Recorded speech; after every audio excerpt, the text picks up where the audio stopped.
Hey, how you doing? Justin here, another Q&A session for you. The question this time is, how do you know when to change your guitar strings? It's a very good question. There's quite a few different answers to it, so I'm going to give you a few of the different things that might help you decide when to change your guitar strings. So the first one, normally if I break a string, I change all of them. Okay, not if it's at a gig. If I'm at a gig and I've broken one string and I need to change it really quickly, I'll change that one string and off I go again. But normally, if my string's breaking, then that means that they're probably kind of all getting a bit old. So I'll change all of them. Now there's a few exceptions for that. Actually, I should explain why that would be. So the reason that I would change all of them at once is so that you get an even tone across them, because if some of the strings are older than others, they're going to be more dead, because that's what happens as strings get old. The sound kind of deadens, they lose some of the brightness, particularly noticeable on acoustic guitar, but you notice on electric guitar as well. So normally if I break one string, I'll change all of them, but there's some exceptions. And the reason the exceptions are important is because you need to know why you've broken a string. If they're just old, then you know they might just break. But sometimes you'll find a consistent string breaking at a consistent way. So like, let's say your second string is breaking all the time at the bridge. Okay, that would tell me that there's something wrong with the bridge saddle. Okay, so you might want to have a look at that and see if there's a little burr, like a little bit of metal that's poking up that's damaging the string. You know, you might find it with the nut, or if it's always breaking here at the head, right on the pins. You might find that you're doing the string badly. You're winding the string on over the top of itself, and therefore it's kind of creating a little kind of a pincer action and cutting the string. So that would be the exception. But otherwise, if I break a string, normally I'll change all of the strings at once. But how do you know if you haven't broken a string? When are you going to change it? So the test that I normally do is I take my fingernail, my little fingernail, and I run it underneath the string. Okay, so I just literally hooked it underneath and running it along underneath the string, and then I'll have a look there, and if I get loads of black gunky stuff, it's time to change strings. Okay, because that black gunky stuff could be rust and finger grit and all of that sort of stuff. So you can normally tell they normally look blacker.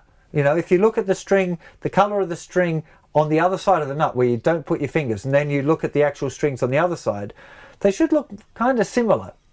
Now, I'm fairly fussy about it, of course. You know, I do this guitar thing for a living, so I want my strings to feel nice. And the other advantages of having nice strings, other than feeling nice and feeling clean, your fingers slide on them nicer, and they tend to stay in tune more and have more consistency over the whole string, like different notes. You'll find sometimes that a particular fret will start to sound a little bit weird when you've got very old strings, because the strings, the way they corrode and they kind of twist sometimes a little bit, and that'll make some of the notes sound a little bit wonky. You'll get one note that buzzes a lot and that kind of thing. So whenever I get that kind of problem, I always change strings first of all, just to make sure that I don't need to, you know, before I go and spend money on having the frets dressed or something like that. I don't want to be, you know, wasting money on that when it was just a bad string. So generally, if there's something going wrong with my action, I'll change strings first and see what's going on. You know, it's very rare for strings to be wrong right out of the packet. You know, I've very occasionally come across it, but not often. So the little fingernail test is generally the best one. You know, if you get just a little bit of stuff under the, I usually do it on the G string. Okay, the plain strings, not the wound ones. Okay, because the dirt hides in the gaps in the wound string. So it'll be on the G string. This one's fine. There's a tiny little bit of gunk under there, but not much. But you know, you really don't. You know, yeah, there's nothing there. And these are a few weeks old.